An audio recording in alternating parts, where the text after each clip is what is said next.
नमस्कार, जोहार झारखंड देख रहे हैं आप। आपके साथ मैं हूं शिप्रा झा। दुमका में एक बार फिर भीड़ ने कानून को हाथ में लिया और चोरी के आरोप में पकड़े गए युवक को पीट पीट कर मार डाला।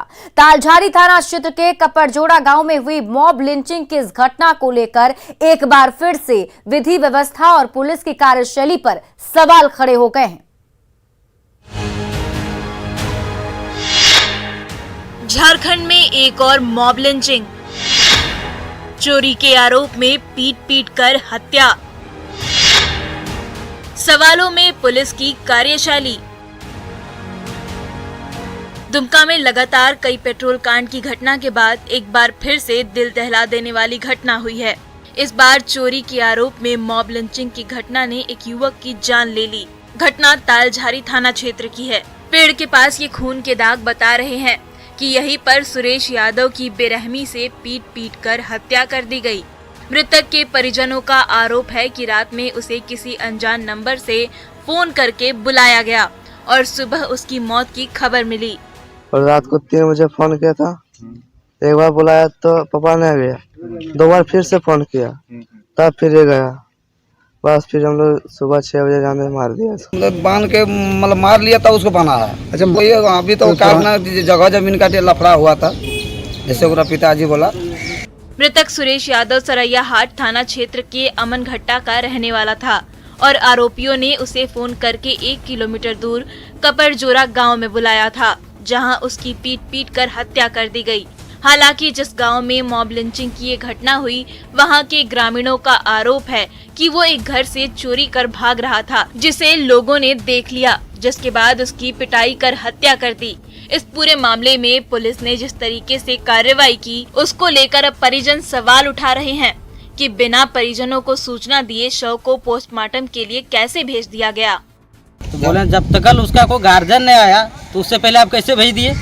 तो बोला तुम ढेर बोलेगा, डांट के बोलता है, तो इस तरह नहीं बोलना चाहिए। झारखंड में मॉब लिंचिंग का लंबा इतिहास रहा है। हाल में ही 3 अक्टूबर को गुमला में एक व्यक्ति की हत्या गांव वालों ने कर दी थी। उस पर बकरी चोरी का आरोप था। तबरेज अंसारी सहित कई नाम झारखंड के कई जिलों में दर्ज हैं, जो हैवान बन चुकी भीड़ के शिकार हो चुके हैं। फिर भी पुलिस हाथ पर हाथ धरे बैठी है। नितेश कुमार, न्यूज़ 18, दुमका। जमशेदपुर में ग्रेजुएट कॉलेज के बगल में कब्रिस्तान में अवैध निर्माण का मुद्दा बढ़ता ही चला जा रहा है। बीजेपी युवा मोर्चा ने आज डीसी कार्यालय का घेराव किया और 10 दिनों के भीतर अवैध निर्माण को बंद कराने का अल्टीमेटम दिया है। बीजेपी युवा मोर्चा के नेताओं का आरोप है कि जाने की है अवैध निर्माण तो कर ही रहे थे, इसके अलावा राह में चलने वाली लड़कियों के ऊपर थप्पियां कसना, टोंट मारना, उनको छेड़खानी करना और एक लव जिहाद का बड़ा सेंटर के रूप में उसको परिवर्तित करने का बड़ा योजना था, षड्यंत्र था। दरअसल कब्रिस्तान में अवैध निर्माण का मुद्दा कई दिनों से गरमाया हुआ है, जिसको लेकर भारी संख्या में कॉलेज की छात्राओं ने भी डीसी कार्यालय का घेराव किया और अपनी आपत्ति दर्ज कराई। छात्राओं का आरोप है कि कॉलेज की तरफ गेट खोल दिए जाने से ये जगह उपद्रवियों का अड्डा बनता जा रहा है। उचक्के खुलेआम छात्राओं पर फबत्ती कसते हैं, जिससे छात्राएं मानसिक रूप से काफी परेशान हो चुकी हैं। सुनसान सड़क होने की वजह से छात्राओं को सुरक्षा की भी चिंता सता रही है।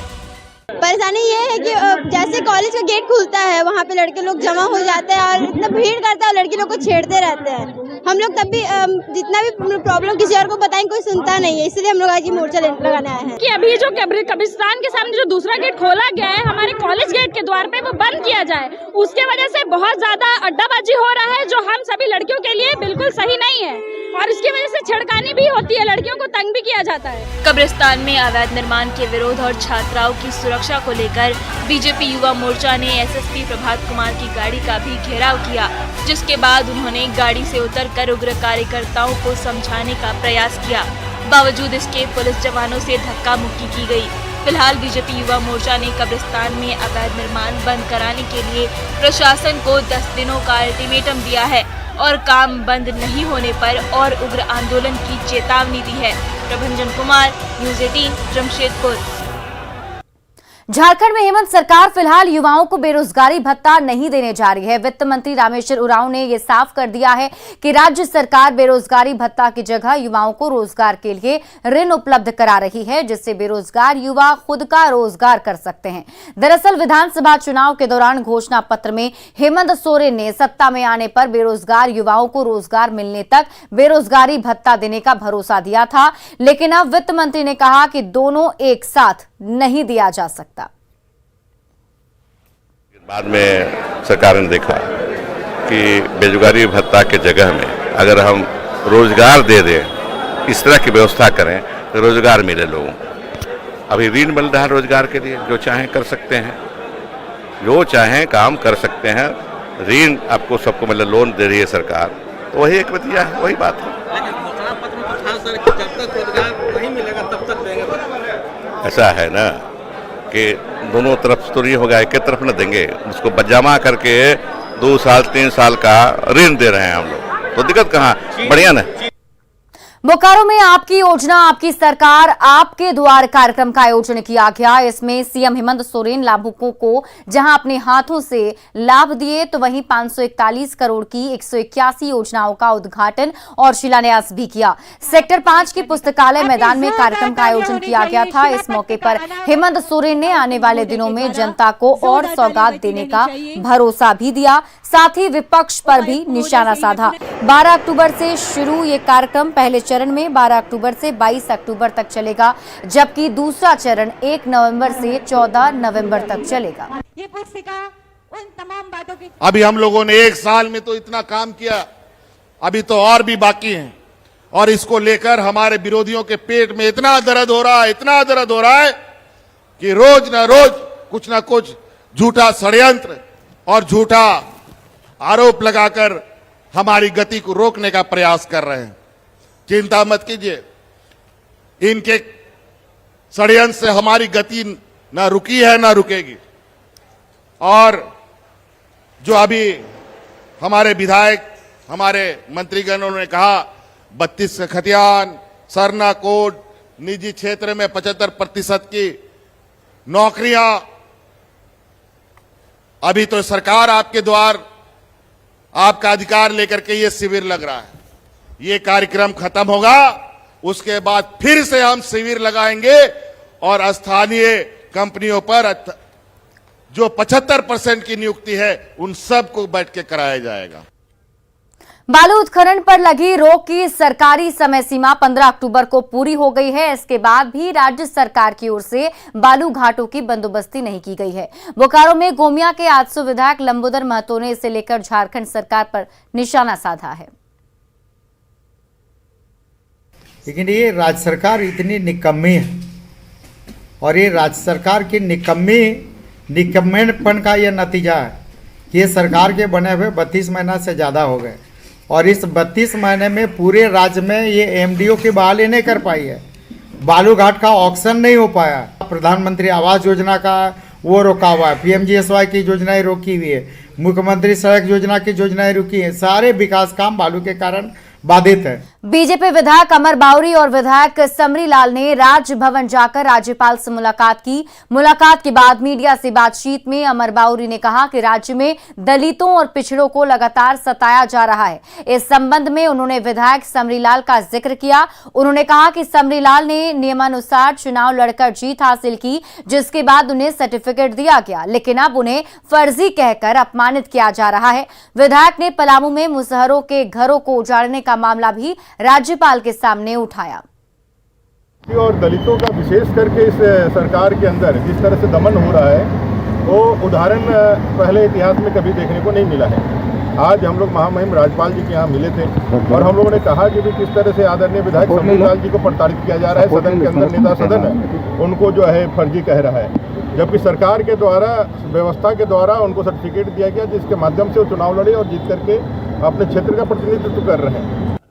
झारखंड में सुखाड़ प्रभावित प्रखंडों की सूची कृषि विभाग ने आपदा प्रबंधन विभाग को सौंप दी है। अब इस पर निर्णय आपदा प्रबंधन प्राधिकार को लेना है, जिसके अध्यक्ष खुद मुख्यमंत्री हेमंत सोरेन हैं। कृषि मंत्री ने बताया कि फसल राहत योजना के तहत 30 से 50% तक फसल के नुकसान पर न्यूनतम 3,000 रुपया प्रति एकड़ और अधिकतम 15,000 रुपए मदद दी जाएगी, जबकि 50% से ज्यादा फसल के नुकसान पर प्रति एकड़ 4,000 रुपए और अधिकतम 20,000 रुपए किसानों को दिया जाएगा। फसल बीमा योजना के लिए इस बार 15 लाख से ज्यादा किसानों ने रजिस्ट्रेशन कराया है। में है कि आपका फसल नुकसान यदि 30 से 50% हुआ है तो 3,000 रुपया पर एकड़, मैक्सिमम 15,000, और यदि 50% से ज़्यादा हुआ है तो 5,000 रुपया पर, 4,000 रुपया पर एकड़, मैक्सिमम 20,000। रजिस्ट्रेशन शुरू कराए थे। रजिस्ट्रेशन एप्लीकेशन भी आया है, उसका क्रॉस वेरिफिकेशन भी हो रहा है। मान लीजिए किसी ने फसल लगाया ही नहीं तो फिर फसल राहत किस बात की। 15 लाख से ऊपर। खबर बोकारो से है, जहां एक बस में लगी आग से अफरा तफरी मच गई। चास मुफस्सिल थाना क्षेत्र के ममरकुदर मोड़ की एक घटना है, जहां महालक्ष्मी सर्विस की बस में आग लग गई। शॉर्ट सर्किट से आग लगी थी। जानकारी मिलने पर फायर ब्रिगेड की टीम ने मौके पर पहुंचकर आग पर काबू पाया। हालांकि फायर ब्रिगेड की टीम के देर से पहुंचने के आरोप भी लग रहे हैं। इस दौरान काफी देर तक वहां पर अफरा तफरी का माहौल बना रहा और तब तक बस पूरी तरह जलकर राख हो चुकी थी।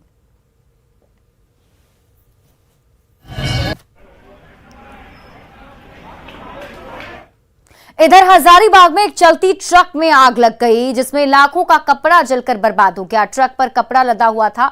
बरही थाना क्षेत्र के रसोईया थमना मोड़ के पास अचानक ट्रक से धुआं निकलने लगा। जब तक ट्रक ड्राइवर कुछ समझ पाता और गाड़ी रोकता, आग फैल चुका था। काफी मशक्कत के बाद दमकल की मदद से आग पर काबू पाया गया।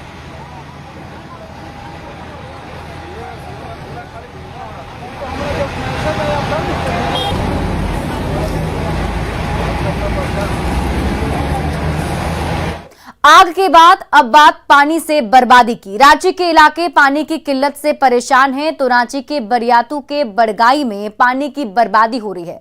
पिछले 4 महीने से इसी तरह पानी बर्बाद हो रहा है, लेकिन पीएचईडी विभाग की नींद नहीं टूटी है।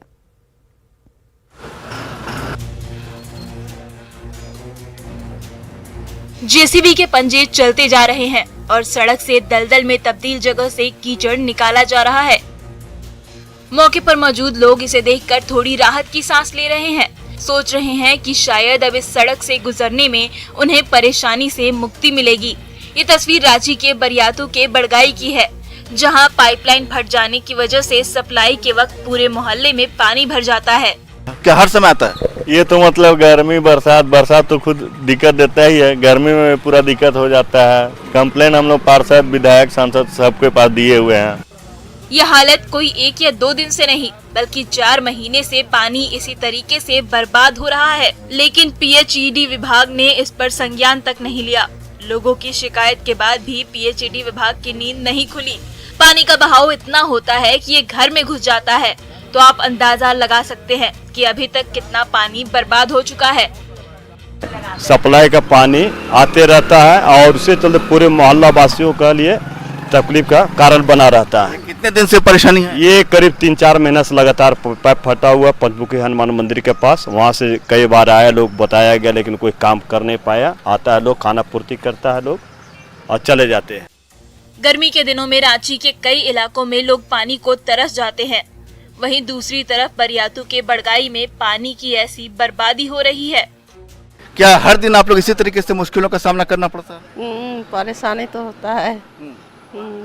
पानी बाहर रहता है तो नहीं होता। यहाँ शिकायत की गई है, उसके बाद जेसीबी मशीन बुलाई गई है। जो जमा पानी है, जो दलदल की स्थिति है, उसे दूर किया जा रहा है। साथ ही जो लोग ये बता रहे हैं कि बार बार शिकायत करने के बावजूद भी पीएचईडी विभाग की ओर से कोई ठोस कार्रवाई नहीं की गई है। लोग यहाँ मुश्किलों का सामना कर रहे हैं। साथ ही बता रहे हैं कि जल्द से जल्द ये परेशानी दूर की जाए, ताकि मोहल्ले के लोग आराम से अपना सफर जारी रख सकें। संजय कुमार सिन्हा, न्यूज़ 18, रांची। हजारीबाग में नवनिर्मित प्रधानमंत्री किसान समृद्धि केंद्र का उद्घाटन प्रधानमंत्री नरेंद्र मोदी ने किया। पीएम ने वीडियो कॉन्फ्रेंसिंग के जरिए इसका उद्घाटन किया। किसान समृद्धि केंद्र के शुरू होने से किसानों को मिट्टी की जांच से लेकर कृषि संबंधित जानकारियां एक ही छत के नीचे मिल जाएगी। इसी केंद्र में कृषि संबंधित उपकरण और खाद भी उपलब्ध रहेंगे। कार्यक्रम के दौरान नरेंद्र मोदी ने पीएम किसान सम्मान निधि की 12वीं किस्त भी जारी की, जो किसानों के लिए दिवाली गिफ्ट के तौर पर है। भारतवर्ष में 600 केंद्र प्रधानमंत्री कृषि समृद्धि केंद्र का उद्घाटन था, जिसमें झारखंड में ये हम लोग का हजारीबाग में उद्घाटन हुआ। इसमें किसान को एक दुकान के अंदर सारी सुविधा जानकारी उपलब्ध कराया जाना। साइबर अपराधियों की राजधानी बन चुके जामताड़ा में पुलिस ने ठगी को रोकने के लिए नया फॉर्मूला इजाद किया है। साइबर डीएसपी स्वयं अब कोचिंग सेंटर में जाकर छात्र छात्राओं को सामाजिक पाठ पढ़ा रहे हैं और बेहतर भविष्य के लिए उनका मार्गदर्शन कर रहे हैं। कोचिंग में साइबर डीएसपी ने छात्रों के बीच अपने अनुभव साझा किए और कई टेक्निकल टिप्स भी दिए। ऐसे जो खुद से अपने आप को इस लायक समझे कि हमको गलत रास्ते पे नहीं जाना है और हमको तैयारी करके अपने देश में एक अच्छा नागरिक के रूप में कोई अच्छा पद प्राप्त करके अच्छे से वेल एजुकेटेड होके हमको एक अच्छा नागरिक बनना है। इसके लिए तो सबसे पहले मैं बच्चों को धन्यवाद मैंने दिया। उसके अलावा बच्चों से हमारा इंटरेक्शन हुआ कि कैसे तैयारी करना है, मतलब आगे कैसे। गुमला की एथलीट बेटी आशा किरण बाडला ने कुवैत में आयोजित एशियन यूथ चैंपियनशिप में गोल्ड जीता है। 800 मीटर की रेस में आशा किरण ने इसी के साथ रिकॉर्ड भी बना दिया। आशा किरण बाडला कामडारा प्रखंड के रेड़वा पंचायत के नवाडी गांव की रहने वाली हैं। ये इलाका PLFI उग्रवादियों का गढ़ माना जाता है। चैंपियनशिप में आशा किरण का रेस देखने के लिए प्रशासन की ओर से उसके घर में शनिवार को टीवी भी लगाया गया, जहां लोगों ने बेटी को जीतते हुए भी देखा। आर्थिक स्थिति ठीक नहीं होने के बाद भी आशा की मां ने उसे बढ़ावा दिया, खेल में भाग लेने के लिए प्रोत्साहित किया और आज इसके बेहतर नतीजे भी दिख रहे हैं। बेटी के बेहतर प्रदर्शन से अब परिजनों और गांव वालों को भी तंगहाली दूर होने की उम्मीद जगी है।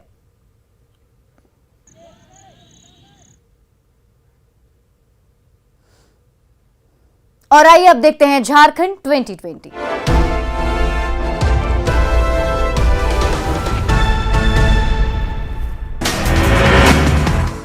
हजारीबाग में संत कोलंबस कॉलेज में ABVP का धरना। शैक्षणिक समस्याओं के साथ 9 सूत्री मांगों को लेकर धरना।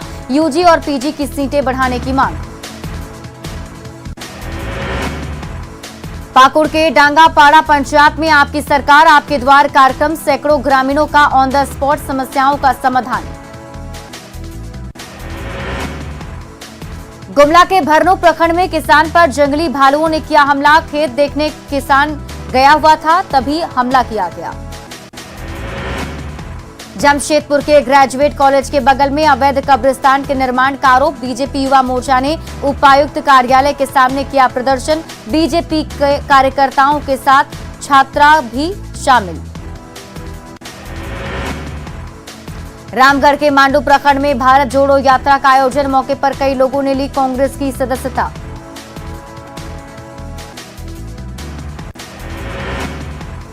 बोकारो में नीलांचल एक्सप्रेस में 54 वर्षीय यात्री की मौत। वाराणसी से विशाखापट्टनम जा रहा था यात्री, ट्रेन में अचानक तबियत बिगड़ने के बाद मौत।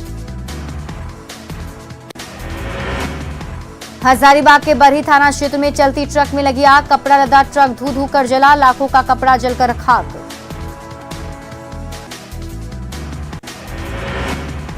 जामताड़ा में साइबर अपराध रोकने के लिए नया फॉर्मूला। शिक्षक की भूमिका में नजर आए साइबर डीएसपी। साइबर क्राइम से बचने के लिए दिए टेक्निकल टिप्स। धनबाद में रैम की कंपनी के सफाई कर्मियों की हड़ताल। वेतन बढ़ाने और बोनस समेत कई मांगों को लेकर हड़ताल। कंपनी के खिलाफ जमकर नारेबाजी।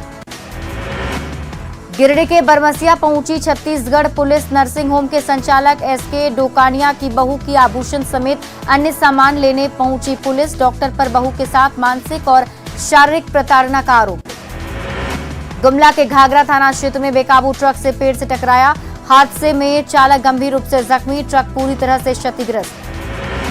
साहिबगंज के मिर्जा चौकी में DTO की छापेमारी। ब्लैक लिस्टेड नंबर के 5 ट्रक जब्त। सभी ट्रकों पर लदा था स्टोन चिप्स। लोहरदगा में बोले पूर्व प्रदेश कांग्रेस अध्यक्ष सुखदेव भगत, कहा राज्य में महिला आयोग का गठन नहीं होना दुर्भाग्यपूर्ण, सरकार से जल्द महिला आयोग के गठन की मांग।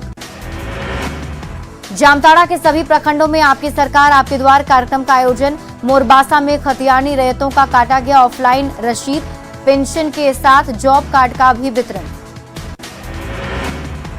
रांची में वीआईपी पार्टी के प्रमुख मुकेश सैनी ने बीजेपी पर बोला हमला, कहा बीजेपी ने उनके साथ जो किया उन्हें उसका फल मिल गया, मोरहाबादी मैदान में जल्द होगी जनसभा।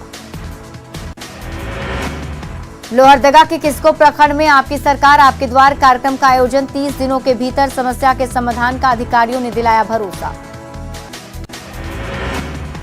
लोहरदगा में एसपी ने दिवाली और छठ पर्व को लेकर की समीक्षा बैठक, सभी पुलिस थानों के अधिकारियों को दिए निर्देश, अपराधियों की धरपकड़ के लिए मंथन। धनबाद में बीसीसीएल के रिटायर्ड कर्मचारियों का धरना, कोयला मंत्रालय से पेंशन बढ़ाने की मांग, पेंशनर की मांग को निरसा विधायक अरूप चटर्जी का मिला समर्थन। हजारीबाग में चुरचू प्रखंड के कारू खाप स्कूल के पास झूमर प्रतियोगिता का आयोजन, कई टीमों ने लिया हिस्सा, विजेता और उप विजेता टीम को मांडू के विधायक ने किया सम्मानित।